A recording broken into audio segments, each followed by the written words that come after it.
All right, I want to thank everybody for joining us here. We are now live, and Sophia is going to be discussing some very important things here. And I'm just going to make sure that there are no other audio issues on my end. And if there are, we'll take care of that because I can hear myself in the background. Sorry, And I'm hopefully trying that's okay. to use it I thought right it was now. my feed, but that's all right. But No. Sophia is joining us here. You've got some very important stuff for us to talk about, and I just like to give my encoder a few seconds to catch up to make sure the health stream is okay. I want it to show green, and of course, it's going to show me yellow. So I'm going to check that. That usually means that I am operating a bit higher than I should be on here, but that's okay because of the internet issues and everybody's on the internet at the same time. This looks good, so I am going to make sure that that is on mute. Then I'm going to bring up the PowerPoint here that I have. Looking at slide 1, which is just a basic standard thing here.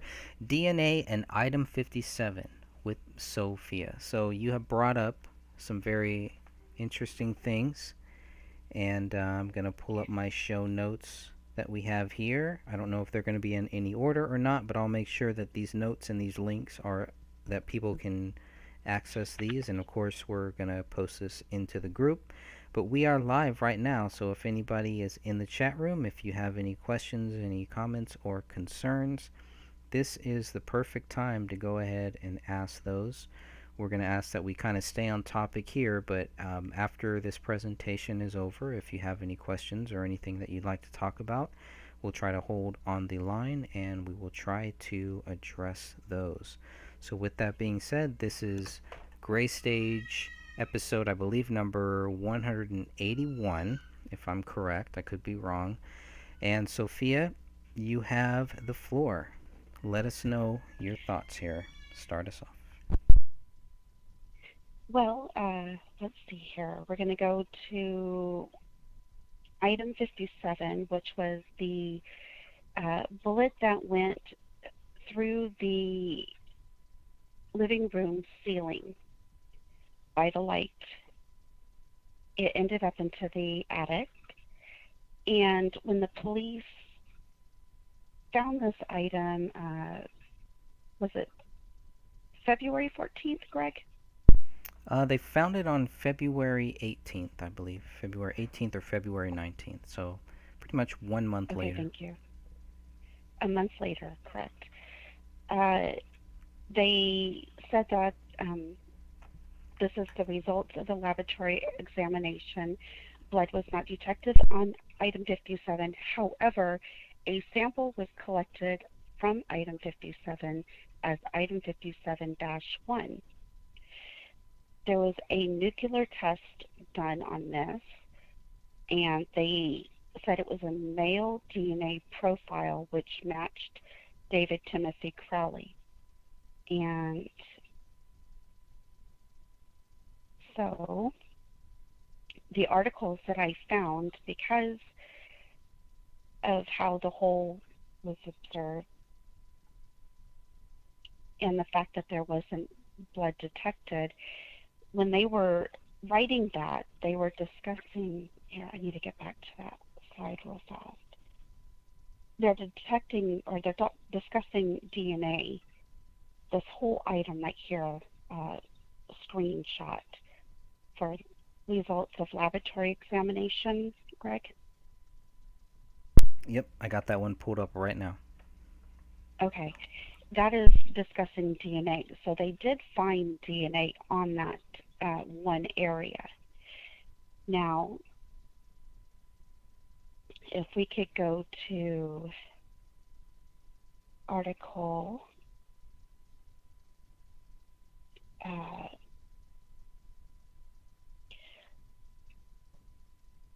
can you, are you able to pull up successful DNA profiling from cartridge casings? Is it possible? Yeah, which article is that? I got DNA profiling from cartridge casing. Is it possible? Okay, let me pull that one up right now. We'll take a look.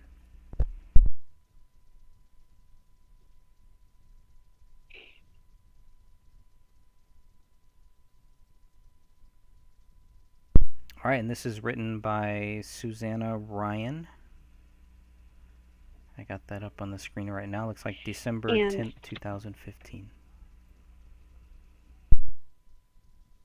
what I was going to focus on in regards to this was they were extracting DNA from fired bullets and cartridge casings. And the type of DNA that they were bringing from this was possible transfer touch DNA, and that it was still able to survive on the bullet casings and the fragment that comes out of the casing. Is that correct? Catherine, are you still here? Yes, I'm still here. Yeah. It's it's called a fragment, right? When it comes out of the casing. Once it, yes. Once once it hits something and it then fragments, it's a bullet fragment. Okay. It's still it's a projectile until it hits something and fragments. Thank you. And so what they are discussing is that they could actually find DNA, which is left over from your fingertips, and as you're loading the bullets into the gun, the magazine clip. I suck at this. I'm sorry. I don't know the terminology for guns. Don't call it a clip. And, I got in a lot of trouble for calling it a clip. That's all I'll say. That's all I've learned. The magazine. It's a magazine. Yeah. Thank you very much. Okay, so like I said, I don't know very much about them, so I just want to try to be as accurate. And it says in part of this article, when the gun, many people had thought that the DNA would be obliterated when the gun was discharged due to intense heat generated during the firing. And in fact, it is estimated that the internal temperature of the firearm chamber can reach up to 18,000 degrees Celsius, and between, that's a lot of technical DNA, a lot of technical terminology. Surely DNA cannot withstand this intense heat, or can it? And their study in 2004 goes to show that in the end they were actually able to pull DNA off of fired casings and bullet fragments, even shotgun shells. And I found that was extremely interesting. A lot of this, they use the nuclear DNA testing because it's the most sensitive. And I did include an article with Greg. I have posted these articles in the past within the group. It's just so much has happened during that time that Greg and I weren't able to record this. So we're just trying to go over it right now. It's called, the article that I had posted, Forensic Serology, and it's talking about blood detection, semen, saliva,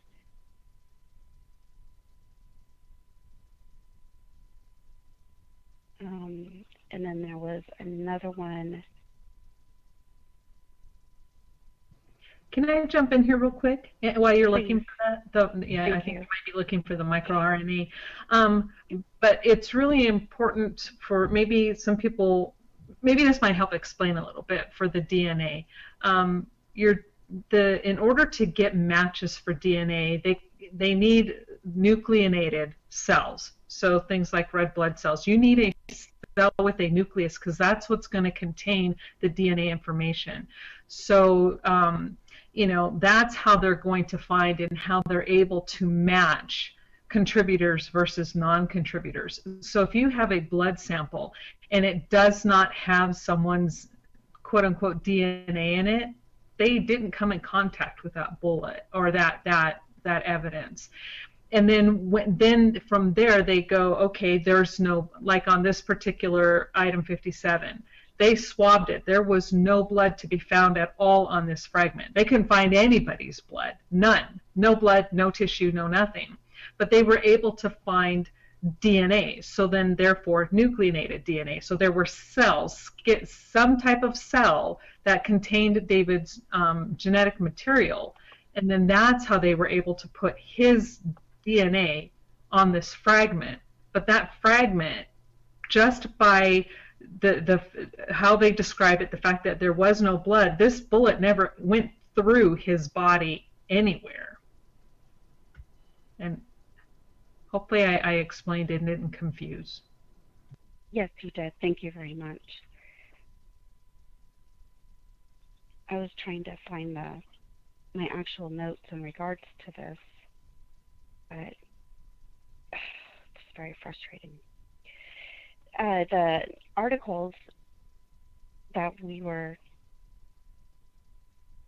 going to be posting again in the group, are very enlightening because of the fact that I really did not believe that touch DNA would survive. And then after reading it, I was like, wow, that was an eye-opener, because they found that it could, and they were able to go back and find mixtures even, and it was... Yeah, and I mean, I'm glad that the articles you posted were actually pretty interesting. I'm just now skimming through them, so I'll go back and read them in depth later. But they're very interesting. But and if people, for the most part, and I'm gearing this comment toward those who feel they know, not those who are seeking. So those who think they know, who don't know, and I know you're following my drift. It's like, where do they think all of the other DNA, especially in regard to this case, was obtained?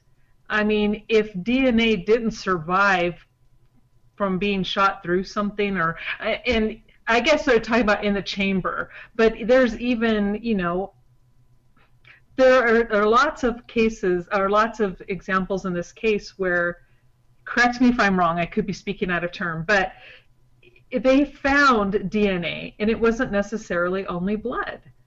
And so why would it be different? Why would all of a sudden would there be an issue of this being, it can't be David's DNA from the fired gun because it would have been disintegrated or whatever inside the chamber when it was fired. It can't be in this instance, but it can be in all the other instances. And that stance on that never made sense to me. And one of the reasons why they used the nuclear DNA, like you said earlier, was the fact that it is the most sensitive test. And if you could explain it one more time so that everybody can understand it, then... Yeah, then they generally will go with, in order to get any kind of a DNA profile, you have to have a cell with a nucleus, because that is where the DNA is contained. So in order to find a quote-unquote DNA profile, you need to do nuclear DNA testing, because you're not going to find, like, there are far more nucleated cells if you're going with, like, say, your skin versus your saliva. Your saliva will still have it because you have cells within your mouth, but it's easier to get it from a swab of skin than it would be the mouth. And just, so whatever skin cells has a nucleus, and then they're testing that will be called a nuclear DNA test, and that is where they will find the DNA. Then they take that DNA profile and then match it with their known subjects to see who the profile matches. Thank you very much.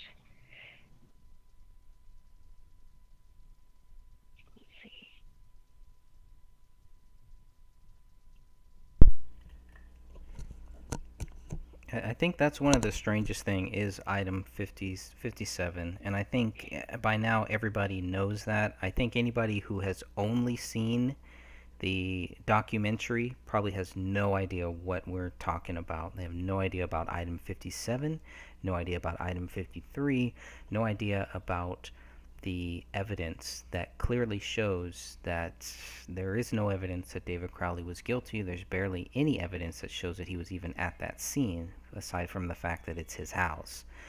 But these articles, and we will make sure to post those too, because there are some. I mean, I think you sent me one, two, three, four of them, and this is really good stuff. Because the DNA mixture, anything with the DNA is gonna go over my head. But if somebody, if people, instead of wanting to criticize, if they can help us understand what these things mean, then that just helps us understand the DNA profiling. It helps us understand the investigator's theory more. It helps us understand what really happened here. So it's like trying to get a crash course into this stuff has been challenging, because it's not, it's not something that is in my nature. It's not something that I necessarily would want to go out and just study on my own. But now I have a reason. This case has given me a reason to look into this stuff, to try to understand these DNA questions. And I think one of the biggest thing is that a lot of times people don't want to ask questions because they don't want to look stupid. They really want to look like they have it all figured out. And I think with a case like this, and if you're going to be involved in something like this, you can't do that. You have to be willing to ask those stupid questions. And well, and the thing to remember is, like, I had so many college professors, and even in high school, they would always say the only stupid question is the question that's never asked. Asking a question is not stupid. You have to ask it. Yeah. Yes. The only one that's stupid is the one you don't ask. Yeah, and I probably should have mentioned that we also have Catherine and Stephanie here too. Sorry, I didn't really introduce you here, but you both are here. We just recorded the podcast that will be coming out on May 1st, so I'm looking forward to that. But you both hung around here to kind of join us with some of this topic here. So thank you for that. Thank you for having me. Thank you. And I'm in the middle of posting these. I'm posting the links in the group right now. I'm sorry. After coming off the other call, I thought it would be easy to go into this call, and I'm just finding myself a little flustered, and I apologize to the... No, you have a lot going on there, girl. You have a lot of information, a lot of good information. So, but as you're doing that, like Greg was saying, for those who are relatively new to the case, I believe what Sophia really wants to cover is item 57, and that was the spent bullet fragment that was found in the attic a month after the bodies were found. This was not discovered by the police. This was not discovered by BCA. It was not discovered by the cleaning crew. It was discovered by Chris Klein, who lied to the police about who he was there at the house with. And I say he lied because he told the police he was there with Dan Sr. Dan Sr. says, no, he was not there. Now this item 57, because when they collected the bodies and they collected the evidence, they had no bullet fragment, they had nothing that had David's blood. They did not have the bullet that killed David. They had the bullets that killed Kamel, or the bullets that went through Kamel and the bullet that went through Rania, but they did not have anything that gave them, okay, this was David's bullet. Now, a month later, Chris Klein calls and says, oh, we saw a hole in the ceiling, so we go up in the attic and we're looking for the bullet, and we found it, so there's a bullet fragment up here. The police then go and find it. They then label this item number 57. And here's the huge bone of contention. It is then implied that this is the bullet that supposedly killed David. Now, upon testing of this bullet fragment, according to lab report number 4, which is nuclear DNA, item 57 in the lab report says, Blood was not detected on item 57. However, a sample was collected from item 57 as 57-1. Then they test item 57-1, and it comes back as male DNA profile. Now we know that there's no blood on it, so it has to be the nuclear DNA that they found. And it only matches David, does not match Camille or Rania. It would not be expected to occur more than once among unrelated individuals in the world. And due to insufficient genetic information, no statement on minor types. So they don't know if anyone else touched this bullet, or if it could have at one point had another person's DNA. It only had David's nuclear DNA. So that nuclear DNA, which is what Sophia is now showing you with the reports, is that it can survive, and it does survive, the firing pin and the mini explosion that occurs within the barrel of the gun. Once it fires, that DNA still survives, and that is what is located on this bullet. No blood, no hair, no tissue, but the DNA that did survive.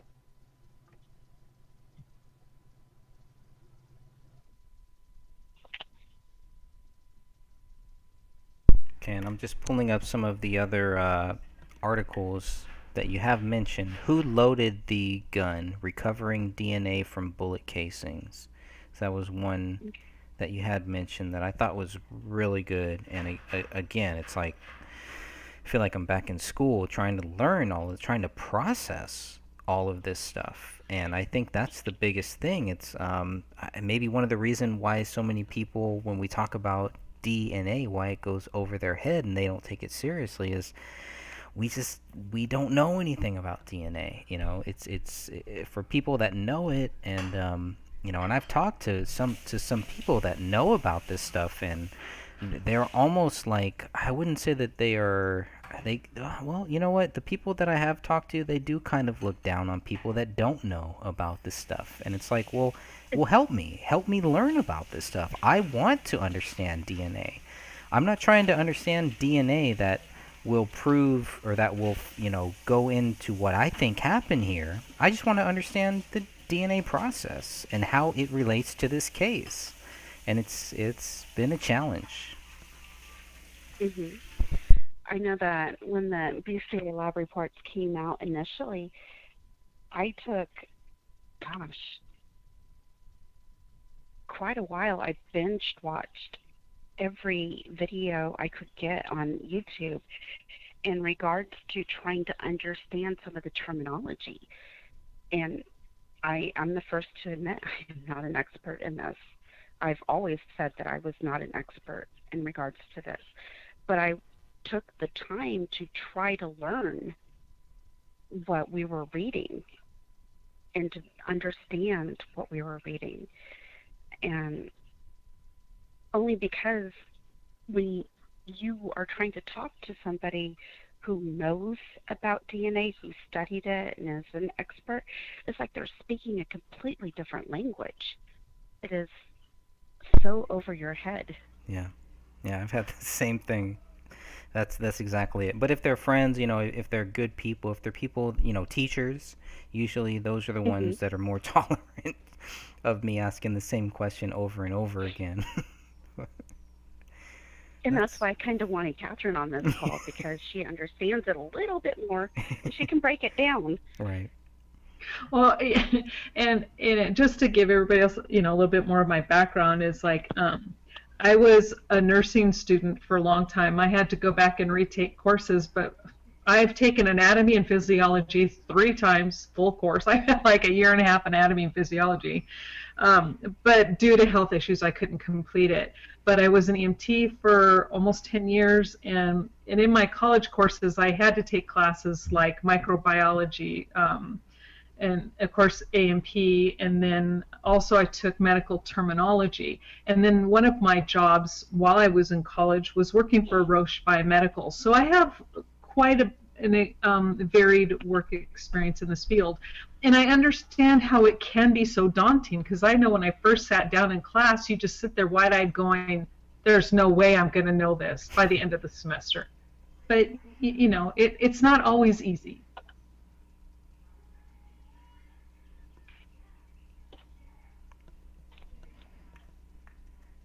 It's not. You know, I think another reason why that the 485-page report looks so daunting is because of the wording. Because Because of how there it's. again, there's a Yeah. lot of ginormous words that we're like, wait, what's the, but where is that at? Is what was missing? Where was the gunshot? Like especially where they're saying 4 inches to the left or however they word it. That was like, Catherine, when you did that visual hit on YouTube where you're actually like pointing to the parts on your head, I cannot tell you how much that helped me. Yeah.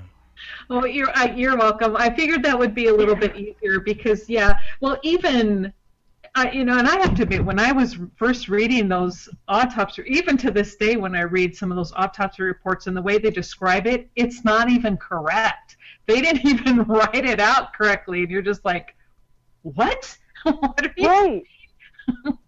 You look at it and you're like, wait, what? I don't even know how you would do that.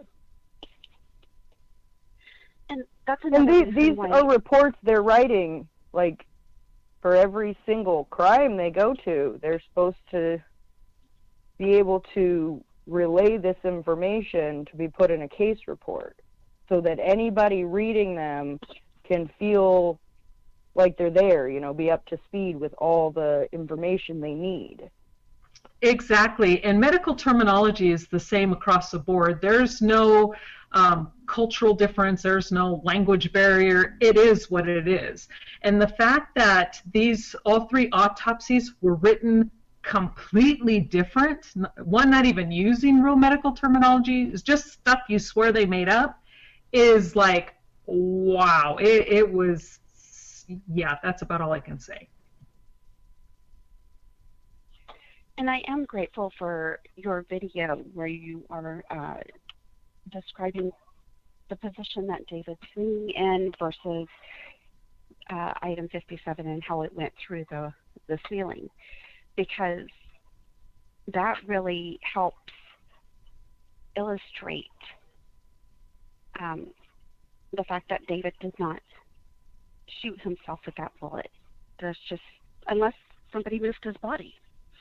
Yeah, and a lot of After the people, fact. and what a lot of people I don't think understand about this particular bullet itself, yes, it may be a hollow point and it may be a 40 cal, but it loses a lot of its velocity or the speed at which it travels once it hits a hard object. So there's no way at all that bullet could have gone through his head, let alone done a 180 and then shot up and then had enough force to then penetrate into that attic, hit the top of the trusses, and then land back down. It's impossible.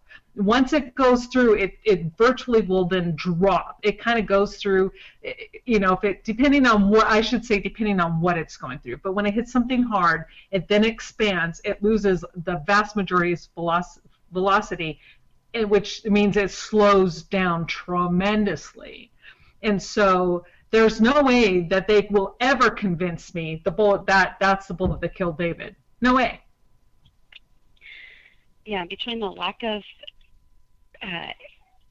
blood, skin, tissue on the bullet, and the lack of momentum that it would have had to have to punch through the ceiling and end up in the attic, that's not the bullet that killed David. Exactly, and then they never really, now see, if they had brought in a blood spatter analyst, someone who then could do the strings, find each drop and bring it down to a focal point, they could have easily pinpointed where to very good accuracy, where these bodies were and whose body was where when they were injured. But they didn't do that. But the fact that there is no blood spatter, there's no brain matter from David or Rania for that matter. I don't even know if they found any of Camille's brain matter. and I don't mean to be crude, so please, you know, I have to understand us medical people, we just say it like it is. We don't mean it crude. But, you know, there's nothing that shows a bullet penetrated David's head in that living room. So either he was not killed there, or they had something laid down, which then, you know, caught or, you know, stopped the blood and brain from splattering all over the house, which then tells you someone else is involved.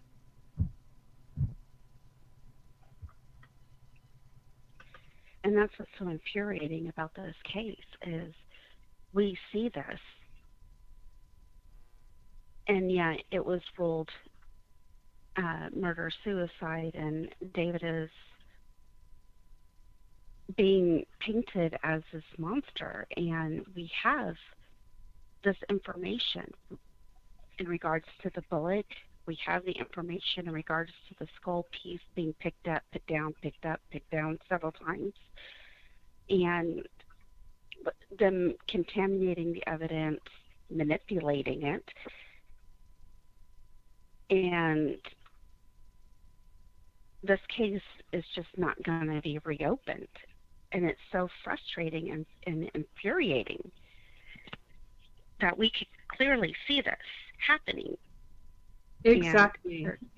And you know, and like I've, you know, said before, it's like I took that photo of the one of the bodies that is, I think Greg showed it on one of his videos recently. And, you know, this was a while ago, so I had access to that photo before. And I just showed it to some police officers that were in a different country. I had contacts over there because, you know, people here in America, sometimes they tend to do the buddy system. Oh, if a cop said that, I'm not going to, you know, say something against them. So, yeah, most of them here will remain silent. So I took it to a different country and brought it to them and said, hey, can you take it to your detectives and tell me what they say. Just show them the photo and then give me their gut response. And so when they took it to their detectives, their investigators, and they just said, okay, what does this photo tell you? The only thing they said is, that's a triple homicide. I mean, and they were just matter of fact, no question, it was not, was this a possible suicide? Straight out of mouth, triple homicide. So so to have that back up what it is that we're all seeing in this case, that everybody who has a logical brain sees in this case, it to me helped to solidify that we were definitely on the right track and we weren't just, you know, spinning our wheels. And you know, it's been said to you, I'm sure you've heard it, it's been said about you that we just are just, we're David fans, so we can't, we're just sticking up for David.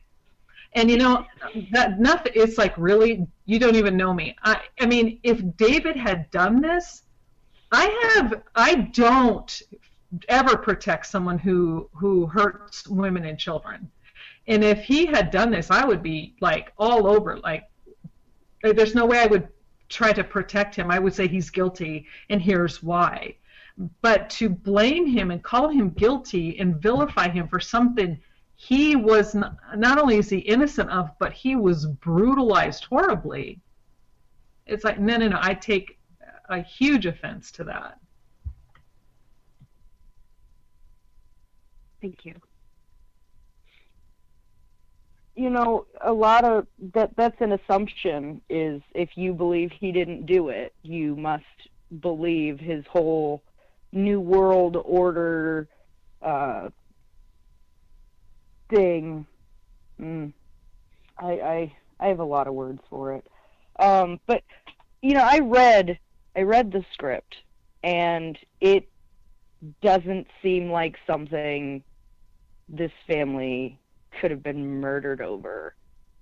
You know, it's insofar as it's not anything way out of left field that nobody's ever done before. Like, it's not something that he was completely unique in making. Yes, he had parts of it, you know, that, I mean, it was a good storyline, but in the overall, I mean, there have been movies and books that have come out that describe far worse scenarios, and I mean they're bestsellers. Those are multi-million-dollar movies, you know. So I just, it Exactly. kills me when it's assumed that we follow that. Is, you know, just because we don't believe he killed his family doesn't mean we believe he was right on track with his whole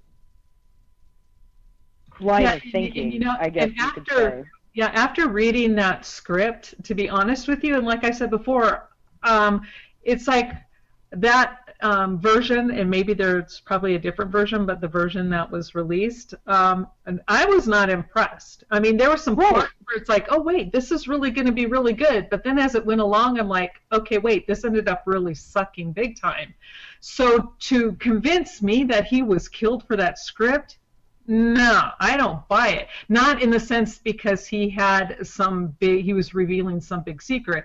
Unless he was telling someone in Hollywood something he didn't write down, okay, that's possible. But to be killed over money because of the script is very plausible to me. Right. But as far as somebody in the government planned this hit on David and his family because he was going to reveal something in the script, man, I can't figure out what, because I mean there are far better targets for the government to be going after with the stuff that they've, you know, written and made millions off of. Yep. I mean, you got hundreds of thousands of authors and directors and screenwriters that have put some, I mean, pretty serious allegations out there about the government, and they're still alive. So as far as the government planning this hit, I can't get behind that. I really can't. I can, what's the word? Humor it? You know, like listen to that side and consider, you know, their points. But I myself personally cannot make that connection that the government, out of all the other things that we've got going on in this world, even back in 2015, you know, he was not, unless, like you said, it was taken out of his script, unless there was something in there that was deleted that we haven't seen. There's nothing that I've seen so far that makes him any kind of a target for any kind of government. Right, and the only I will step forward and say this because I don't mind opening mouth and inserting foot, but I will say this, that I see it as a cover-up, a quote-unquote government cover-up, in the aspect of the police are covering up the murders, the triple homicide. Now, what is their agenda behind that? I don't know. Now, is it because they were told to, or is it because they were lazy? But there's a definite cover-up in that regard. Now, but does it go higher up past them? I don't find that connection, so I can't rule it out. But it won't. It's not it's not necessarily my number one go-to. Right. You know, it's crazy though, because you look at, he was speaking at all these different rallies and things like that, and yes, he had a very good way with words when he was speaking at these things.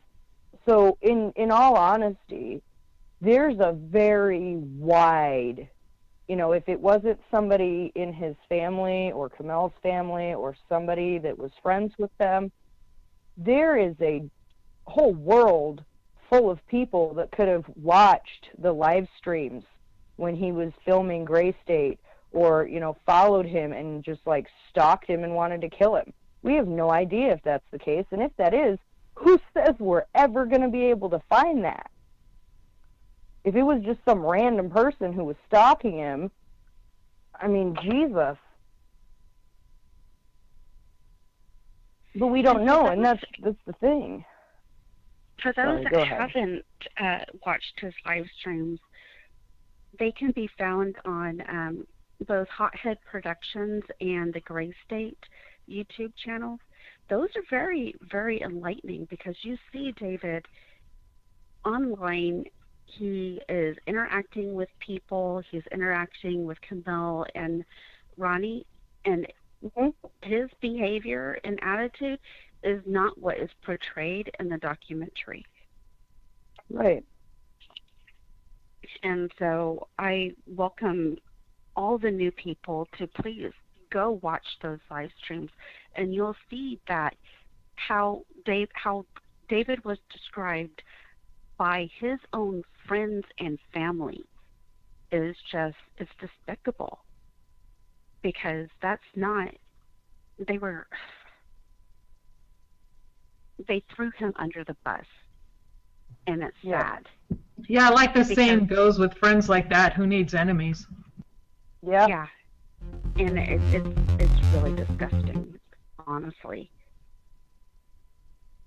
So You add in all the years worth of snide comments they've made about somebody that they were so close to, that just really blows you out of the water. Because, I mean, I know several people who have OD'd in, you know, that I was friends with, that I went to school with, that I hung out with. But, you know, I know that was, you know, their choice. That wasn't like, you know, they made that choice. So even though that was their choice, I'm not going to be the person who years later is going to post on a public forum for anybody in the world to see some crap about them. You know, I don't know if this is for everybody, but I always thought we don't speak ill of the dead. I mean, yes, there are certain cases where, you know, like Ted Bundy, Jeffrey Dahmer, all these other big name serial killers, you know, we take an interest in them because we want to figure out who they really are, what drove them, why they did these things, so that we can prevent that from happening to other people. You know, aside from that, he's just some crazy person who committed a bunch of horrible, heinous acts and really didn't deserve the breath in his lungs. And yet, they all want to profit from his death and his work.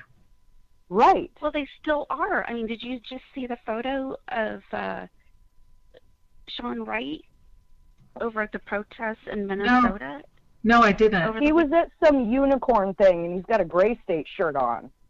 Yeah, so he's still trying to get that recognition Wow. and using David to this day. Unicorn like- riot. Yeah, Okay. he was. No words. Just wow. I'm just like, you can't have it both ways, buddy. You can't sit there and say that he was this horrible person and killed his family, and then yet still try to piggyback off of Gray State.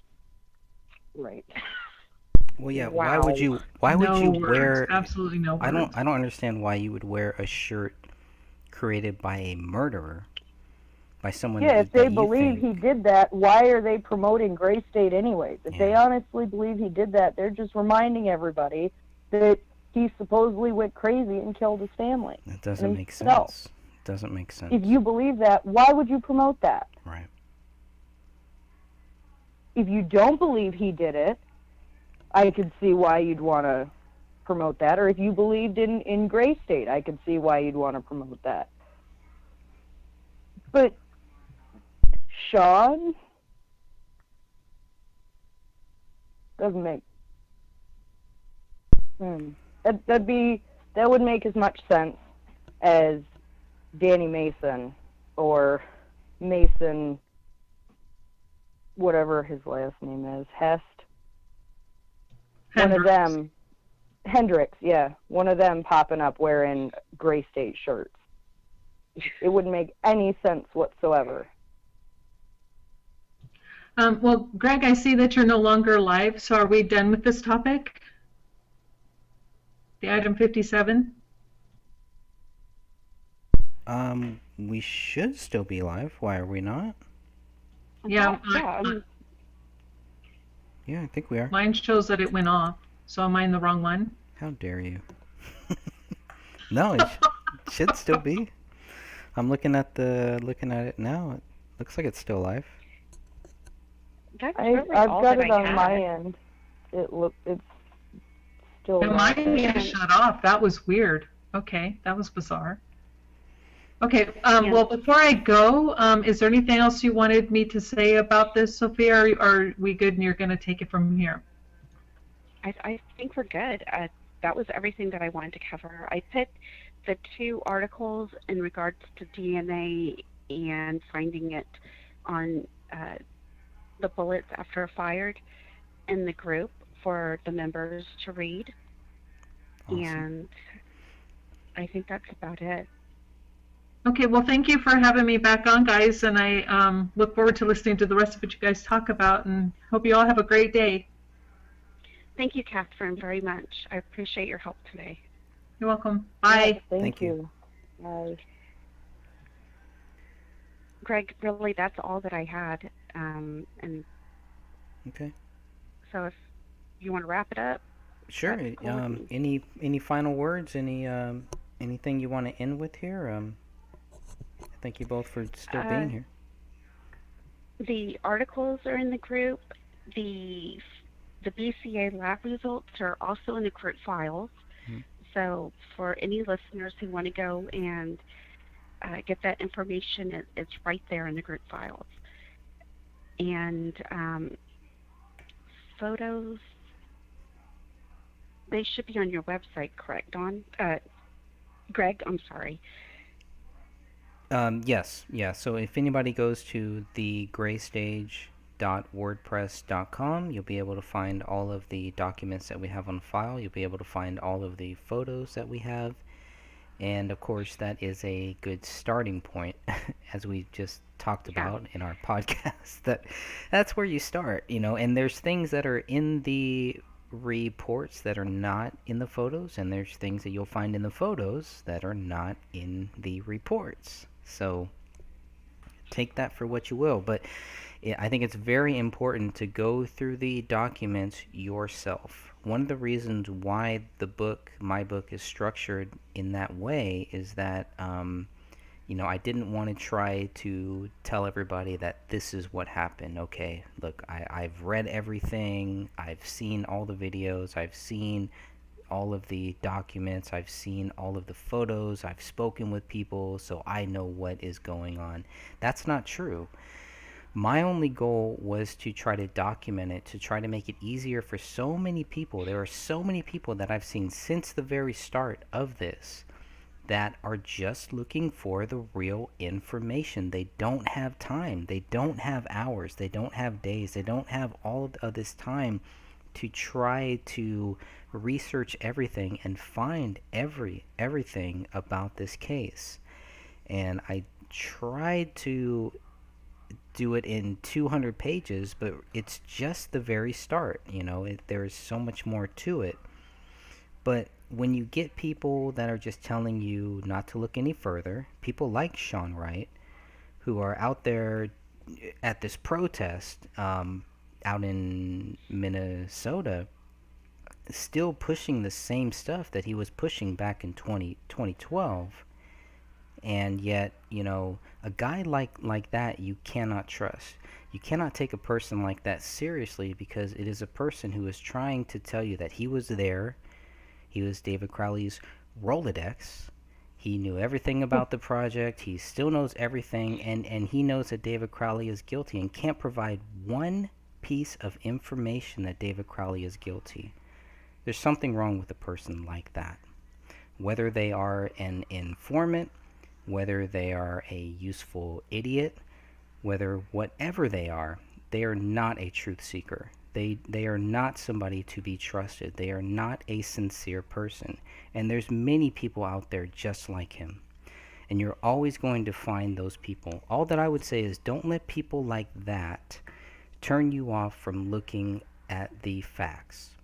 Don't let them say, like he tried to say to me, don't you trust me? Because it was all about trusting him, not about looking at the facts. Focus on the people that are trying to give you the documentation, the photos that you can find for yourself to do your own research. Because the truth speaks for itself. Don't let other people try to tell you what the truth is. That's all I would say.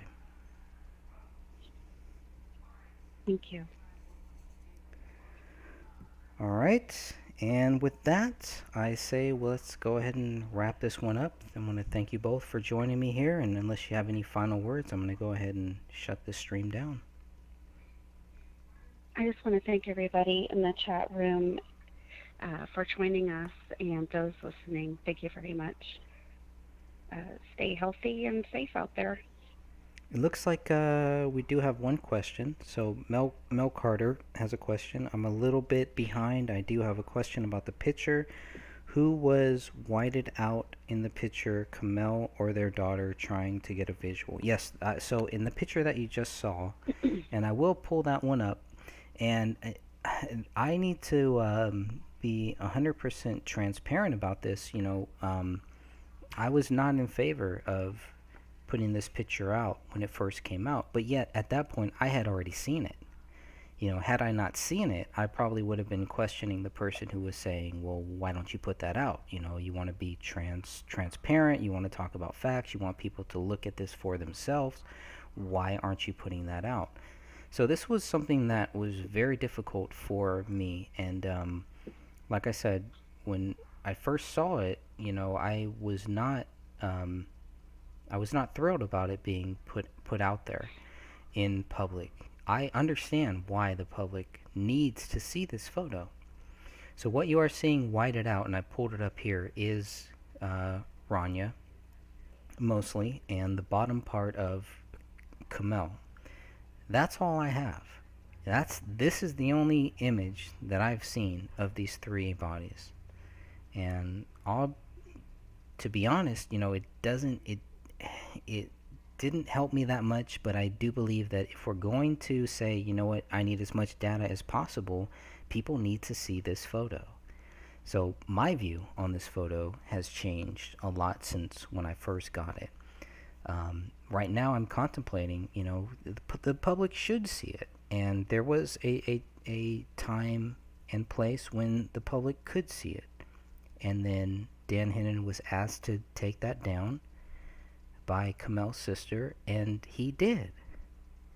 And that was basically it, and so I at this point, I'm not comfortable showing the daughter, definitely, and I'm not, I don't think there's anything more that you'll see of Kamel than you could find in another photo that is part of the public photos that we have. But the photo of David, because the accusations have continued, and because people are still out there trying to convince you that David Crowley is guilty, you look at this photo and you tell me, look at this photo, all you people out there, there's no way that this guy is guilty. There's no way that he could have done this. There's no way that he could have killed himself. There's no way that the bullet could have gone into that ceiling. So it's a very important photo, but to me the most important thing about this photo is item 34. It's this recliner. Where this recliner is, you won't find that in many photos that they've given us. They purposely hid photos from us. Well, this is one that they couldn't hide. This is the best image of this recliner compared to where those bodies are. You have a huge bullet, you have a huge blood stain, and I'm circling this blood stain here. If I could have found that in relationship to where the bodies were in any other photos, I'd probably just put those out. But they've hidden so many things. We can't even get a photo of where the gun is. That is ridiculous. They're telling us the gun is about a few inches from where David's hand is, and I mean, it's just because they have played so many games, because they have, tried to hide so many things. This is all we have. This is the photo that will show pretty much there's no reason to believe David Crowley is guilty. And I think that's why they might have hidden this photo, because it clearly shows that. It clearly shows that somebody was lined up, somebody's blood is against this recliner, and you can see that none of the bodies are anywhere near it. How did the blood get there? There's a huge stain there. Somebody's body was moved at some point. So I think, um, I think more data requests need to be filled out, and I think we need to get more photos of these three bodies. That's my final word on it. Just going by the photos, when we first started doing these, there was I don't remember which photo it was, but we were going through photo by photo, and Sophia pointed out that on the little table behind that tree the gun was just sitting there. And so if you go through just the pictures, you don't see the gun on the floor. You just see it like on the table, and then it's in a box, and then there's the one picture of the knife, and then it's in a box, and then there's all this other stuff that you see at one place, and then it's on top of something else, or it's on the floor. And maybe it's just because we're not investigators or crime scene people. Maybe we just are not understanding their logic, I guess, in putting the gun and the knife in these weird places, and the other thing is we don't even know if maybe there's pictures in between there that we were not given. Detective Gummert had said there were hundreds at least that were not released, and to an extent I can understand, because if this was my family, I wouldn't want my family plastered all over the internet like that. But at the same time, if the police department made a mistake, as all human beings do, no matter how hard we try, we all make mistakes. And being police officers especially, they're more scrutinized, when they do make mistakes. But if they were to come up and say, yes, we made a mistake with this case, and just have somebody else reinvestigate it, even if he is found to be guilty, at least we would have the proof, because somebody else stepping in would give you a step-by-step of, okay, well, going down the line, we found this and this and this and this and this, and this is why he's guilty. But if they admit they were wrong, how many other cases are going to be brought up against them that need to be reopened and relooked at? So their hands are kind of tied. I see that. I do also see that, David is dead. There's no one to prosecute. So it's easy. It's open and shut. Whereas if he was alive, he'd be sitting in jail, sending out petitions and contacting people and trying to get somebody to fight for his cause. And it would be thrown out, like Greg said, of a courtroom. There's no judge that would look at what they give as evidence against David for him to be the only person who was able to commit this crime. It's all circumstantial. Right. And you can't say 100% without a doubt someone did this without having the proof to back it up. That's And right. the reason why we're putting all of this information out there, whether it's on the Facebook page or on YouTube or wherever, is because we don't want people to believe the same thing we believe because that's what we say. We want everyone else who comes to this and looks into David Crowley to form their own opinion based on what they see, and hopefully it is someday found out that no, he didn't commit this crime. Because so far, nobody's been able to point out anything that really shows he did it. I can't find one thing that shows he did this, other than he was in the house. And I've said this from the very beginning. Just show me the proof. It has to be actual proof, but show it to me. And I can, just put this to bed right now. But nobody's shown me actual proof. I'm just not going to take somebody's word for it. Right. I want We've to taken see the it. time to look into all of this, to file the request, to get all the paperwork, to sort through it all. We want someone to give us their, research of, to not even give it, just show us, this is what I found that proves he's guilty. We have the research. We have proof that he's not guilty. Why can't someone come and give us the same, that, they have found evidence that proves he's guilty, other than he was there dead and he had a gun by his left hand? But the exit for the bullet that supposedly killed him is on the left side. So how does that even make sense? Well, I mean, maybe if he's like laying crouched over with in that prayer position, who was it that said that? Which friend?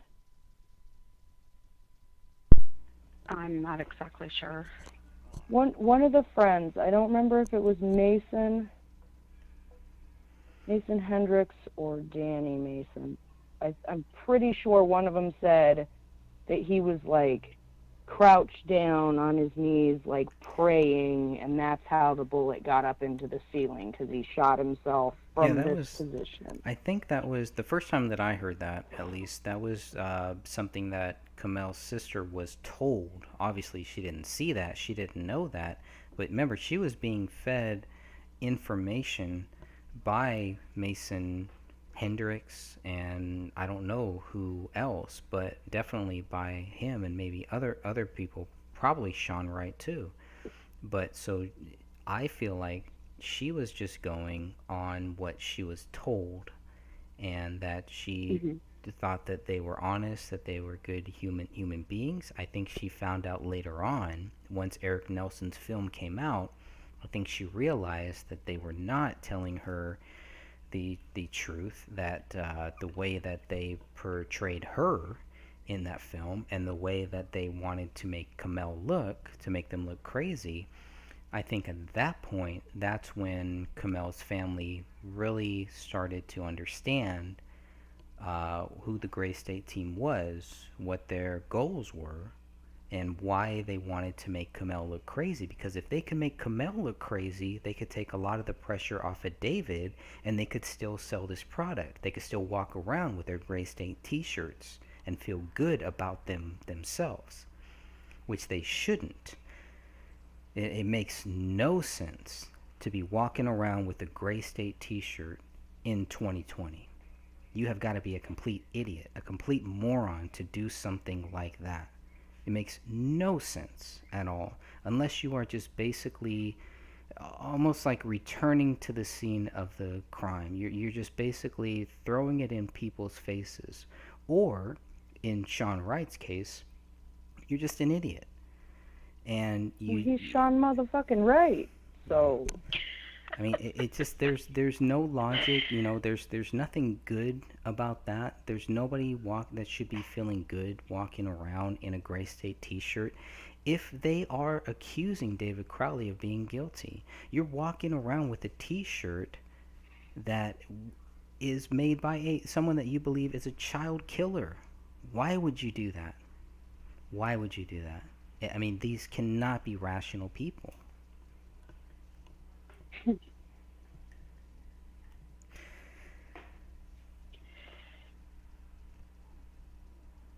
Well, Greg, I thank you very much for allowing me to present the articles and go over this information today. And I am going to have to jump off.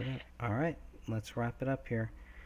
I want to thank everybody then for joining us, and until we meet again, I know we have another conference call coming up, probably maybe early May is what it looks like, and of course May 1st we will have the next podcast coming up. Until then, thank you all, and God bless you all. Have a great night, everybody. You too.